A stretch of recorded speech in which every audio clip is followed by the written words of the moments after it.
Welcome to CrimCon. This is the second day. We're here in stream 4. We have a very interesting panel here with 4 presenters. Panel's topic is substance use and stigma in the system. Little bit of ground rules here in case you've not participated in one of these sessions before with us here at CrimCon. We'll proceed in the order of the program. Each panelist will have 10 minutes to give their presentation. While they're talking, the audience is welcome to hit the Q&A button down at the bottom of your screen and type in a question. We'll answer those questions, as many as we're able to within the time limit that we have. We'll answer those questions at the end. So we'll let all of the presenters talk and then we'll answer questions. But as questions come up, please do type them into the box so we don't have to wait for those to come up at the end of the session. We are really happy again to have this panel on an incredibly important topic: substance use and stigma in the system. So let's get started. We have first up, preliminary outcomes for a combined substance use and reentry program.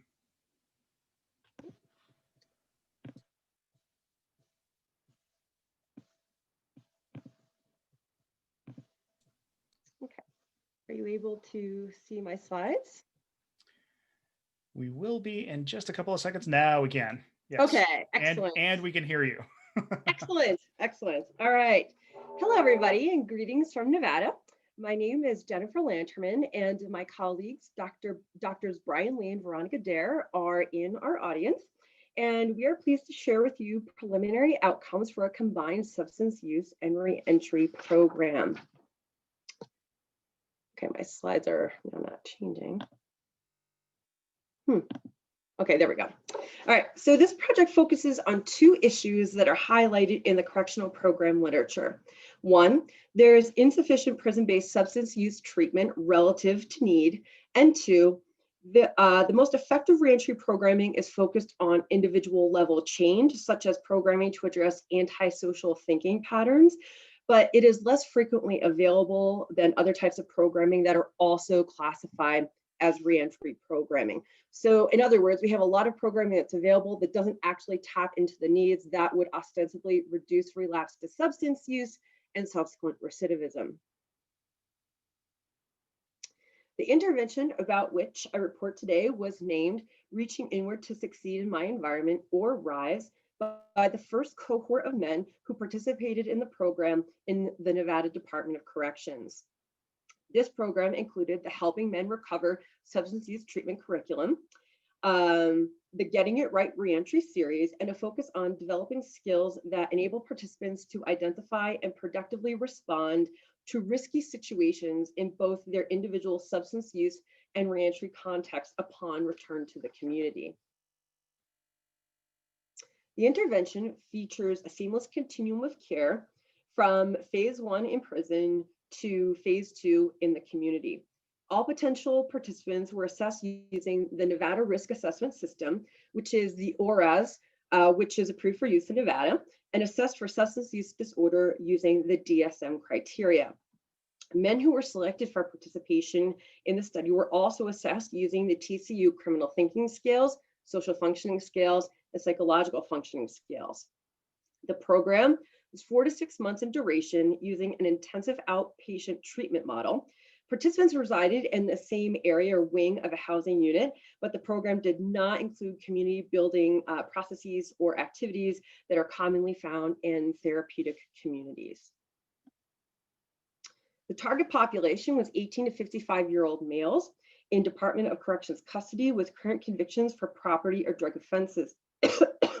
These individuals were identified as the group most likely to return to Department of Corrections custody within 3 years.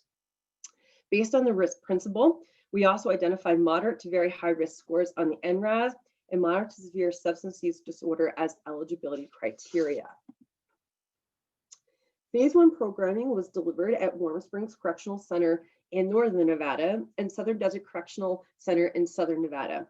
Phase 2 programming was delivered through the Division of Parole and Probation, Northern and Southern Command offices, and select community treatment partner agencies in both regions.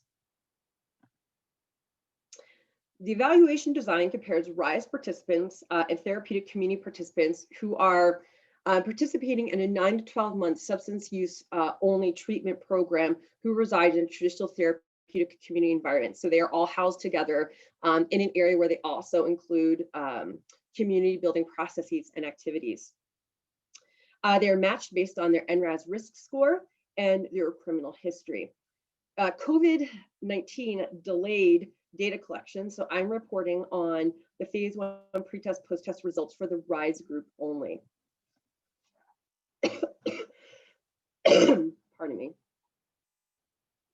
The RISE participants reported statistically significant improvement on the entitlement, justification, power orientation, criminal rationalization, and personal irresponsibility criminal thinking subscales upon completion of phase 1 programming.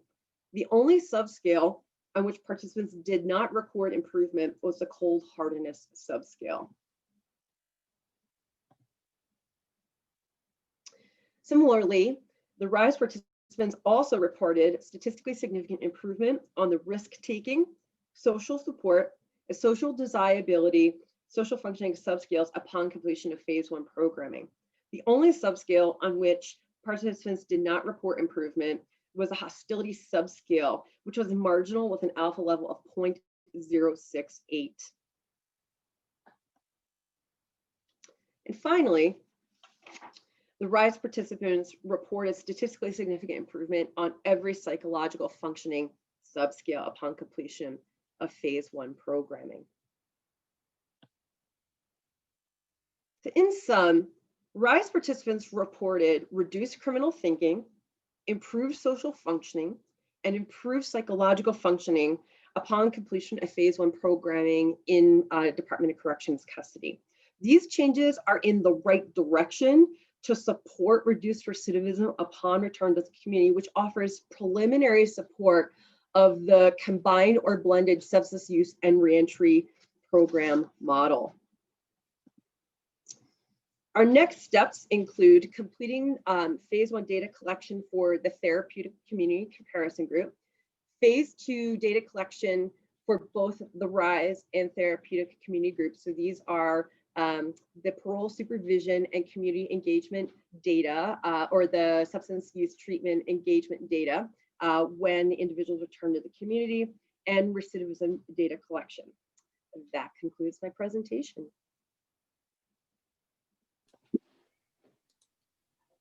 Fantastic. Thank you so much. Just a reminder for everybody, if you've got questions, click the Q&A button down at the bottom, type your question in the box. We'll get to those at the end of the panel. Next up, we have reentry and recovery during the opioid crisis. All right. Okay, can everyone hear and see? Yes, we can. Looks great. Okay, all right. Thank you all so much for being here. I'm really excited to share just a tiny fraction of my dissertation research today. I conducted longitudinal in-depth interviews with a sample of men who all had substance use disorders, and I interviewed them both prior to their release from prison and after their release from prison to really get at this period of reentry. And this is really important because such a high percentage of individuals who are criminal justice involved have substance use disorders. In Pennsylvania, where I collected my data, almost 2/3 of men in state prisons have a substance use disorder. And the period of reentry is really high risk for these individuals. We see high rates of death and overdose deaths specifically in the first few weeks post-prison release. And my data collection was happening during the opioid crisis. During these years specifically, I started data collection at the very end of 2016 and wrapped up at the very beginning of 2019. And so we're just seeing communities that are really plagued with the opioid crisis. Pennsylvania, again for context, was the 4th highest state in terms of overdose death rate during these years. So these men are returning to communities that are heavily plagued by the opioid crisis. And so I interviewed 88 men pre-release and 51 men post-release. 8 of those men were ineligible for a Wave 2 interview. 7 of them didn't get out of prison with enough time for me to interview them, and 1 of them unfortunately passed away of an overdose shortly after release. I lost 29 men to attrition. Of those 29, 8 were in a prison or a jail that I wasn't able to access. Of the 51 men that I did interview post-release, 17 of those interviews actually took place in a state prison, so those men were reincarcerated very quickly, typically for a technical violation of parole. The other 34 were me driving across the state of Pennsylvania, meeting these men in coffee shops, Panera Breads, public libraries to do these interviews. I really covered a wide range of topics. You can see pre-release, we started all the way into childhood and kind of went through the whole life history for these men. And we went through specific reentry domains to talk about their plans in those domains, housing, employment, etc. And we focused a lot on substance use, both pre and post-release. I have 159 in-depth interviews. These interviews were audio recorded, transcribed, and I've been able to use NIJ dissertation funding to fund undergraduate research assistants. And we've been doing team-based codebook development and team-based coding of these interviews using in vivo. So I want to talk today about relapse rates among my respondents. And so about 2/3 of my post-release respondents, 2/3 of those 51 men self-report at least one relapse. And you can see that about 2/3 of those relapses happened within days or weeks post-release. This isn't surprising. This matches what we know about returns to substance use post-release. But I started looking into who were the men within my sample who were and were not reporting a relapse. And one of the clearest things that divided the sample was housing. And so I've split my respondents, my post-release respondents, into 2 categories based on their housing situation. And I relate this to social capital because it reflects the amount of social capital that's available within a respondent's network at the point of reentry. And so you can see that 27 of my respondents were living with family members in very stable housing situations. So these were parents, siblings, grandmothers. And again, it reflects positive sources of social capital within the network at the point of reentry because parole has to approve these housing plans. Is there somebody in the house that has a felony record? Are there clear signs of active substance use within the home? If so, those home plans won't be approved and the individual will end up like these 24 men who are living in a facility. So 19 of these 24 men were living in a halfway house. 3 of them were living in an inpatient rehab facility, and 2 of them were living essentially homeless. But you can see that the relapse and recidivism rates vary a lot based on this housing stability. So there's a couple different pathways amongst my respondents. Those with lower social capital within their networks at the point of reentry, they end up in halfway houses or inpatient facilities. They're subject to higher surveillance levels because of the nature of the facility. They're living in a halfway house or an inpatient facility where they have constant or near constant surveillance, and we see very high rates of return and relapse. Why do we see these high rates of return and relapse? It has a lot to do with the environment of these facilities. A report a couple years ago showed that individuals in Pennsylvania who are released to halfway houses have slightly higher recidivism rates than those who are released directly to the street. So that would be any sort of non-facility housing. And when I look at the narratives of my respondents, the narratives about halfway houses are almost unanimously negative.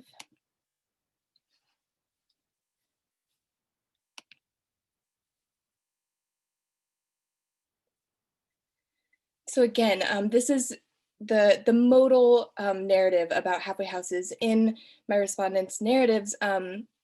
They're infested with drugs, they're very negative environments. It's a very hard place to succeed and to stay abstinent from substances. Alternatively, individuals who have higher levels of social capital within their networks, they can end up in a stable housing situation where they're subjected to lower surveillance just naturally because of the environment of this housing. Some of these individuals, about 50% of those individuals, are relapsing, but they're shielded from criminal justice sanctioning when they relapse. And those who are staying abstinent are able to employ this self-isolation strategy that isn't available to individuals who are living in halfway houses. And so the narrative that I'm going to show you next is from a respondent who was living in a duplex that was owned by his fiance's parents. And we were talking about his experiences with parole.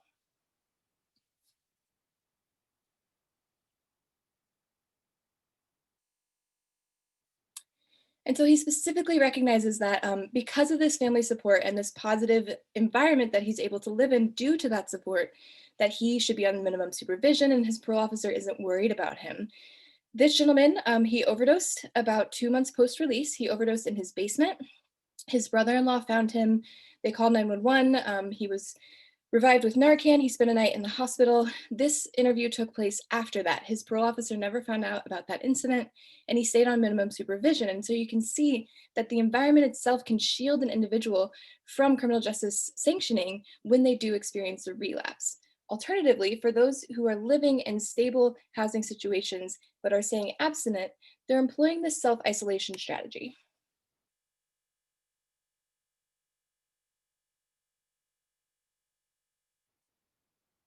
Of the 13 individuals who are living in stable housing situations and don't self-report a relapse, 12 of them have this self-isolation narrative.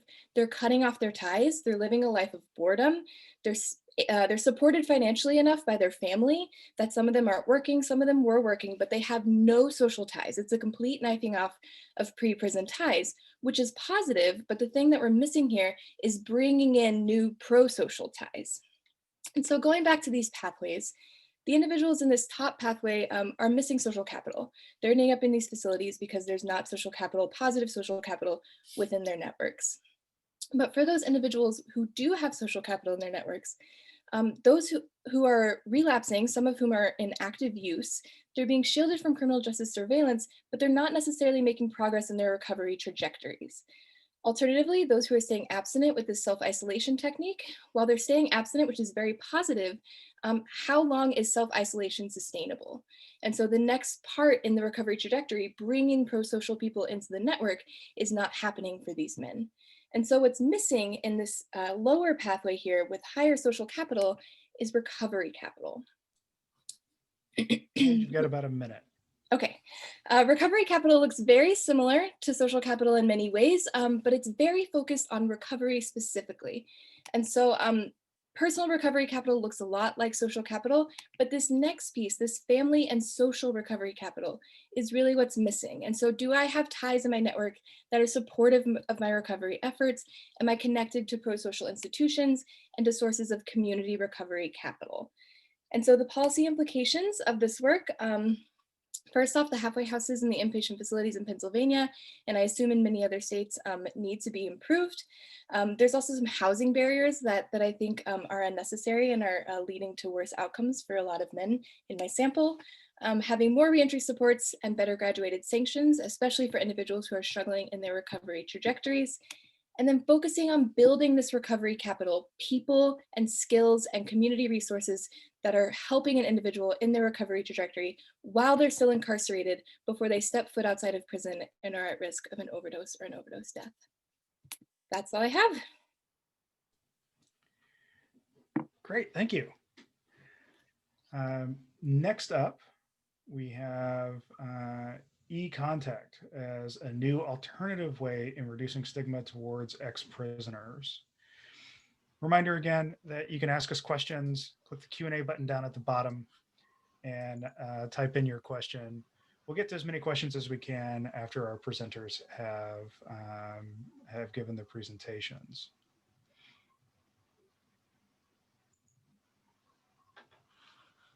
All right. Does it work? All right, yes, we can see it and we can hear you. Okay. Looks good. Hey. Sorry. There's something. May I stop here? May I stop first? Sure. Sorry.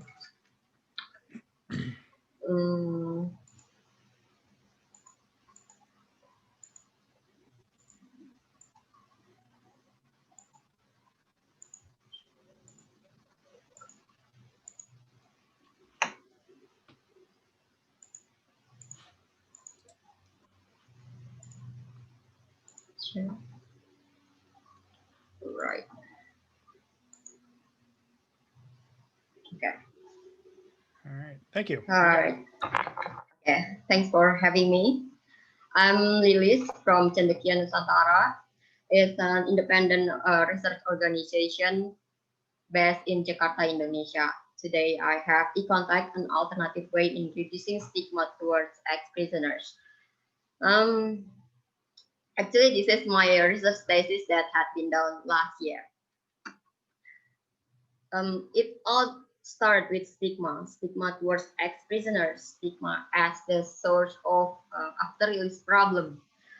Its collateral problem comes in the form of rejection, discrimination, and recidivism. There are ways to reduce stigma. One of them is electronic contact or e-contact. E-contact itself has contact hypothesis or intergroup contact theory as its origin by Alford in 1955. It claims that prejudice as the act of stigma can be reduced by intergroup contact, but it's not easy to bring two groups together in one time in a room to have direct contact between them, especially when they have critical issues between them.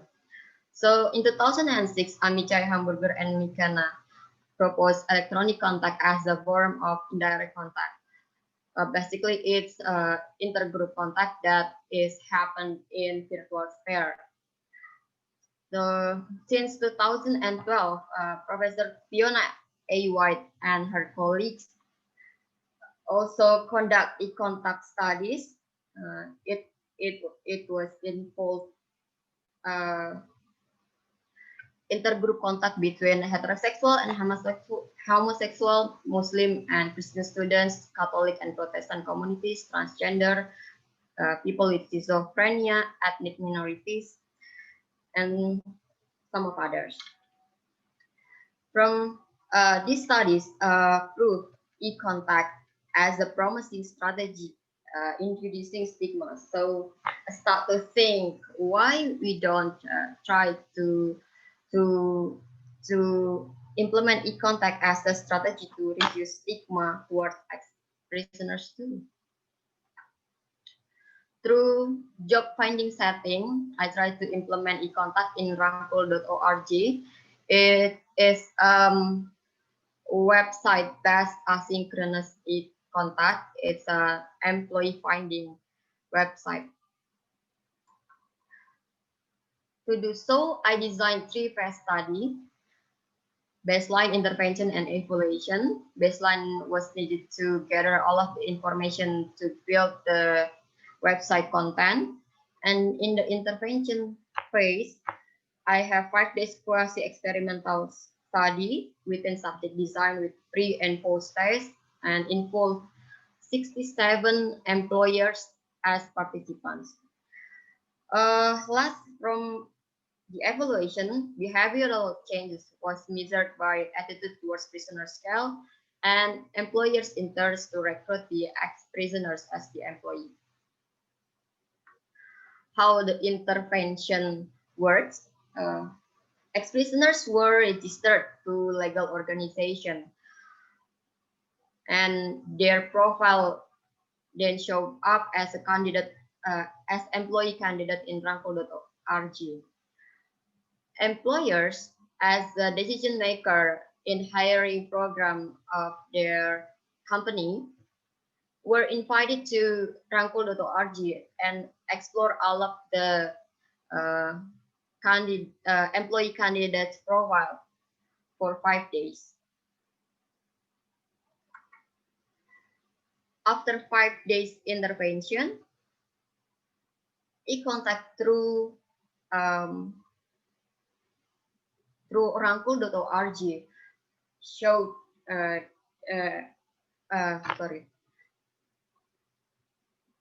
pre and post test through showed that e-contact through rangkul.org decreased stigma and increased employers' interest to recruit the ex-prisoners as their employee.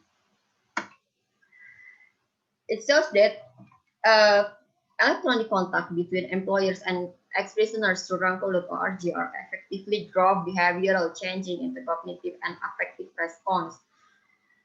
Unfortunately, employers' interest to recruit candidates only show by 8% of all of the employers. This study tells us four learning points, at least 4 learning points.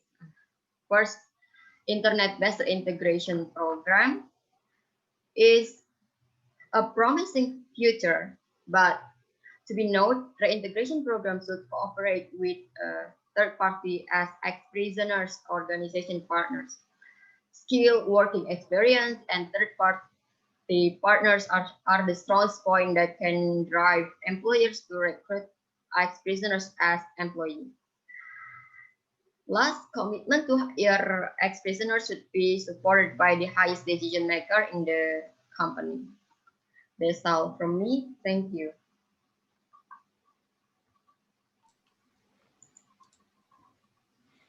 Thank you very much. One last time to remind our audience that you can ask questions by hitting the Q&A button down at the bottom and typing your question into the text box. We'll collect those and answer them at the end. Up next, we have the legalization of cannabis in California cities from Katya. Yes, it's me. Hi. Hello.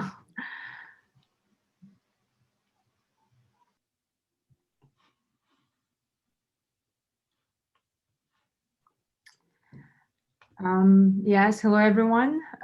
Today I present the first results of my dissertation research, and I was supposed to present yesterday, but I confused with time. I forgot that it's the Eastern time. So my presentation is still about substances, but not in the system.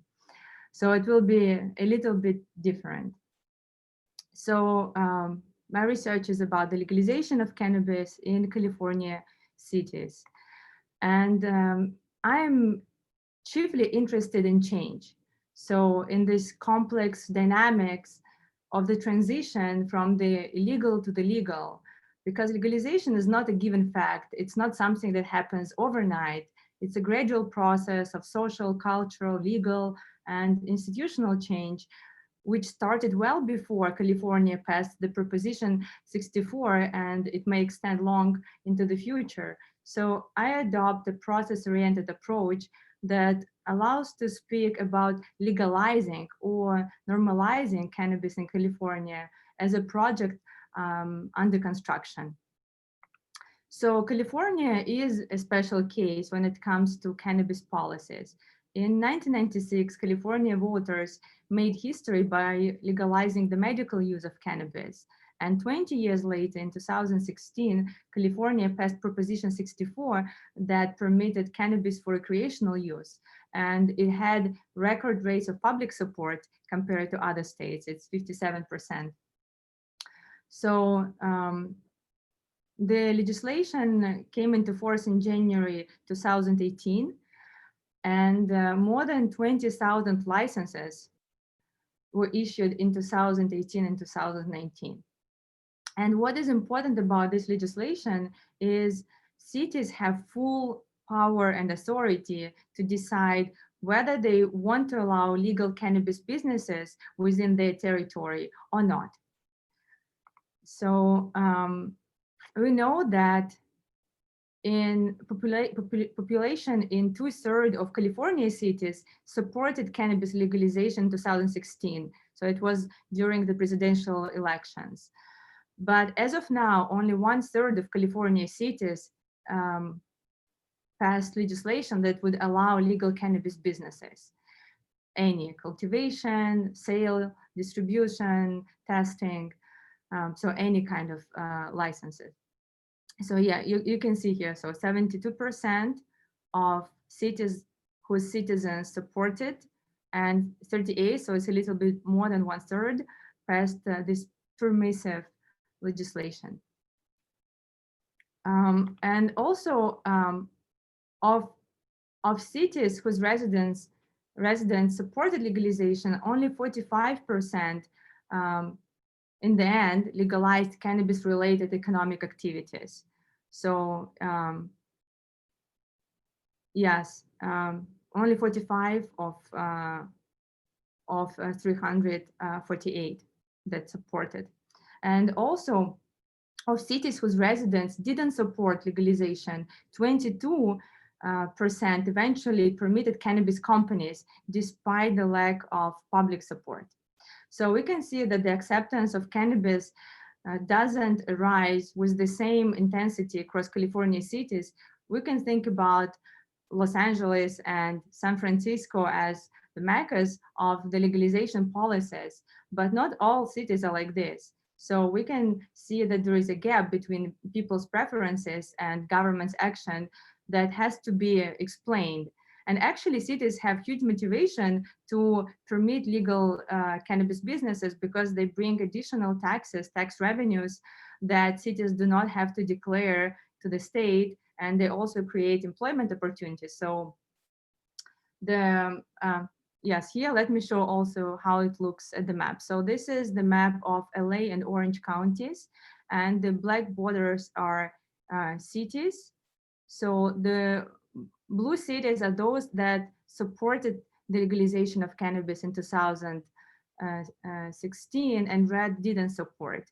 And you can see, so those areas that highlighted with blue, so if you see a cross, it means that there is no policies that actually cities forbade any legal cannabis activities. And then you see also those areas in red, highlighted with like red, where it's the opposite situation. So citizens didn't want the legalization of cannabis, but cities eventually adopted pro-cannabis legislation. So in other words, the support of cannabis legalization cannot fully explain the permissive policies at the city level. And if we think that cannabis use is accepted and tolerated, then why most cities do not want to allow cannabis businesses, especially, as I said, given the fact that cannabis companies pay a lot of taxes and bring money to city budgets. So I think that the legalization of cannabis in California presents an ideal context to unpack the nature of symbolic politics. So to understand the mechanisms that encourage some cities to allow cannabis companies and discourage others, I conducted a regression analysis. So the dependent variable here is the number of cannabis licenses issued in a city in 2018 and 2019. This information is publicly available. I just aggregated it to the city level. So I suggest that the following factors may explain the permissive cannabis policies at the city level. So as I mentioned, it's public support. Then the research and opinion polls show that middle and upper class are more likely to support legalization of cannabis. And I constructed the index of economic prosperity that includes basically the high level of education, the higher income, lower poverty, and high home value. Then we also can expect that young people who are the main consumers of cannabis also may affect these decisions. Next is racial composition, and I mean here that it's known that cities with Hispanic population, or that Hispanic population is less likely to support the legalization of cannabis. So we can expect that cities with the majority of Hispanic population will not have cannabis businesses. Next is financial health.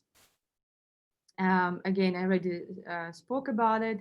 And then also law enforcement climate. And I included this because usually criminologists are interested how the legalization of cannabis affects crime rates in a neighborhood. But we can also think about actually how the opposite, how crime rates affect pro-cannabis legislation. So this is my regression model. The results. So it's negative binomial regression because I have count variable and it's over dispersed. So first we can see that, yes, the public support, of course, is very important. But the next interesting information is that the index of economic prosperity also is important, and it's negative. So which means that cities with higher proportion of middle and upper class are less likely to allow legal cannabis businesses. And so the first model is just includes only public support. Second model includes all cannabis licenses. And then I also made two separate models for cultivation licenses. So those that grow, and we can think about it, something you don't see as much because it usually will be in remote areas, or sale licenses. So these are cannabis dispensaries. This is something that is public.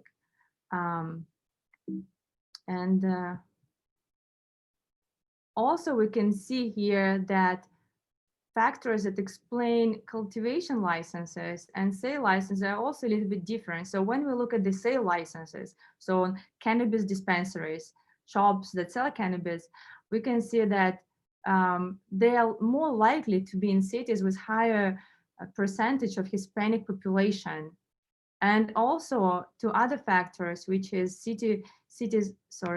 fiscal score and violent crime rates are also important.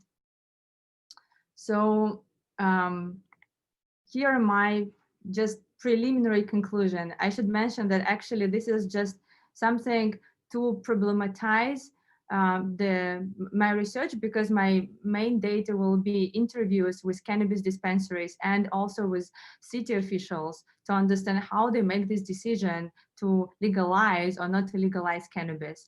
So I use this analysis just to prepare basically for my qualitative research, to know what kind of questions to ask. And so what we can see here is that there is disparity between the demand and supply, which offers an intriguing puzzle. So cities that create demand for cannabis and cities that supply with cannabis are not the same cities often.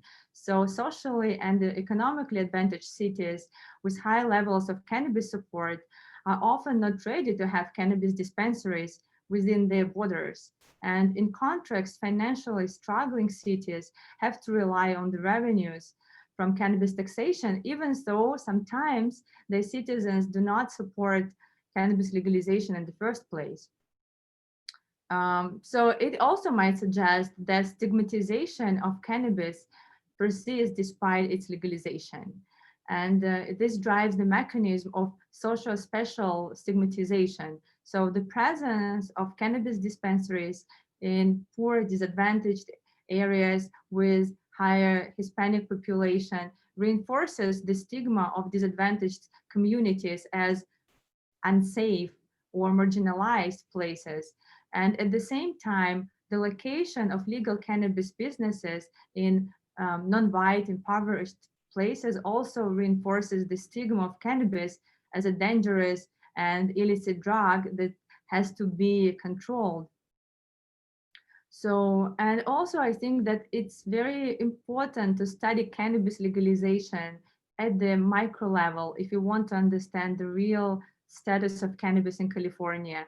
Local actors and local political projects should be at the center of attention, because county and state level analysis create an illusion of wide public acceptance of cannabis, and it brushes aside the persisting stigmatization, or maybe it's better to say marginalization of cannabis users and places. Thank you for your attention. Great, thank you so much. Reminder again that we're taking questions. Click the Q&A button down at the bottom of your screen to type a question for our panelists. We've got a question here. I believe this was for the second presenter, for Kim. Were race or ethnicity included as a variable? Yeah, that's a great question. So my dissertation work is part of a larger project. And so we have looked at post-release outcomes for a sample of 210 men who were all coming out of a drug and alcohol treatment program called the Therapeutic Community. And we look at race in our post-release outcomes there, and our white respondents actually have worse recidivism rates, worse post-release outcomes than our Black and Hispanic respondents, who are collapsed due to power. We don't have enough Hispanic respondents to look at them separately. And it's very much a reflection of how the opioid crisis has affected rural areas of Pennsylvania. So we're seeing that white respondents have worse outcomes post-release, and that individuals who list opiates as a top 3 drug of choice have much worse outcomes post-release. So race is a part of both the qualitative work that I'm doing and our quantitative work looking at post-release outcomes. But we're seeing very much a reflection of the opioid crisis in rural Pennsylvania. So I have a question. This is going to require speculation. So it's you know, a dangerous question to ask in a panel, right? But I'm curious how cannabis legalization might impact some of the work that other panelists are doing. You know, even if that hasn't been passed across all states, it does seem like it's coming slowly, maybe. But where I am here in Alaska, we've had legal retail cannabis sales for a couple of years now, and the sky hasn't seemed to be falling since. Other states are kind of picking that up and legalizing or decriminalizing. So I'm curious what impacts, if any, that has on the work that other panelists are doing. So this is Jen. You know, in terms of my work, I don't know that it actually necessarily impacts directly impacts what's going on, because I suspect, so I'm dealing largely with high risk, high need individuals who are incarcerated and then transition to community supervision, right? And so in that context, well, they shouldn't be smoking pot in prison. That may happen, but they shouldn't be doing it. So that's going to be a violation. And then when they transition to the community, at least for the period of time while they're on supervision, they're going to be restricted from using marijuana, much like they're restricted from using alcohol, right? So you might not have an alcohol use disorder, but when you're on parole, it's a pretty common supervision condition that you not consume alcohol, because there's a general understanding that alcohol consumption to beyond a certain degree is going to it increases the likelihood that you're going to make different decisions than you might if you were not under the influence of alcohol, right? So I suspect that there will be sort of that continued restriction with respect to substance ingestion, whether or not it's legal. I think the real question is going to be how marijuana legalization, so recreational marijuana use is legal in Nevada, how that impacts recovery, right? So once people are no longer on supervision, is there any relationship between legal recreational marijuana use and relapse to other substance use, right? So that's just a question that I don't have an answer to at that point, but I think that's really sort of the longer term question. But in the short term, marijuana legalization, I don't think affects my work at all, really. Yeah, that's really interesting. I have some sort of varying experiences. So in my qualitative sample, a lot of my respondents report that they are using marijuana and that their parole officers are not concerned about that. And so there's quite a few instances of my respondents returning to marijuana use. Most of these individuals are not individuals for whom marijuana was their primary drug of choice. A lot of them use marijuana to deal with chronic pain, because that's why they turned to opioids in the first place, was for pain management. And so they're using marijuana for that pain management instead of opioids. And so they're using marijuana somewhat regularly, and their parole officers are aware of that and aren't concerned about it. And for context, marijuana use is not legalized in Pennsylvania. And so yeah, I think there's so much discretion on the part of the parole officer that whether or not they decide to sanction that marijuana use, if it doesn't seem to be escalating or creating a relapse in another substance of choice. So it's an interesting idea, but yeah, kind of a different response. Yeah, I also wanted to say that from what I see now, I think that cannabis is still in this legal limbo. It's still more a criminal justice issue. The framework is still the same. It's still not a healthcare issue. It's not a market issue that much. I mean, it's going there. That's why I'm speaking about a process. But this framework of crime control and drug control is still very strong. Like, it's very strange to think about cannabis as a medicine when you cannot think about buying it in CVS, or about recreational substance when you cannot buy it with cigarettes.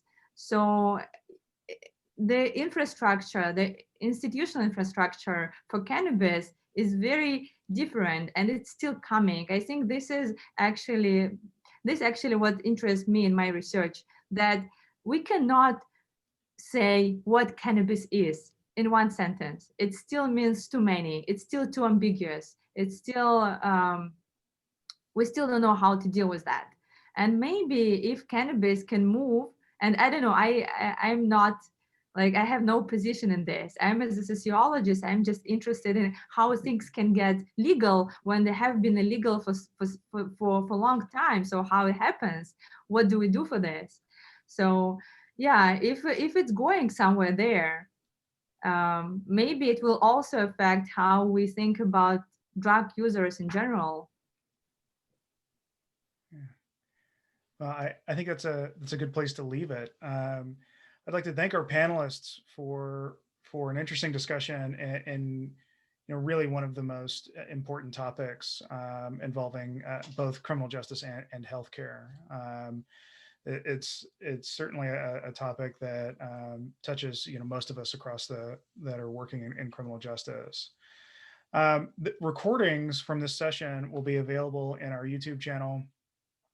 You can subscribe to our YouTube channel, just search for CrimCon on YouTube. You can also subscribe to our mailing list. Go to crimcon.org, scroll down a bit, and there's a subscribe link down at the bottom. We'll be getting recordings up as quickly as we can. It may take us a couple of weeks. CrimCon has a number of sessions running throughout today and tomorrow. So if you're interested in issues of criminology and criminal justice, and you somehow got here without going to crimcon.org/program, take a look. We've got a lot more things coming up. For folks who are interested in presentations in this stream in the coming hour, we are going to end this session as soon as I'm done talking, and then we'll restart it. So if you're thinking that you're going to hang out here until the next session starts, we are about to kick you out and you'll have to rejoin for boring technical reasons. I'd like to thank our panelists again. Thank you so much for presenting your work here at CrimCon. Thank you. Thank you. Thank you so much for moderating. You're certainly Bye. Thank you. Bye-bye.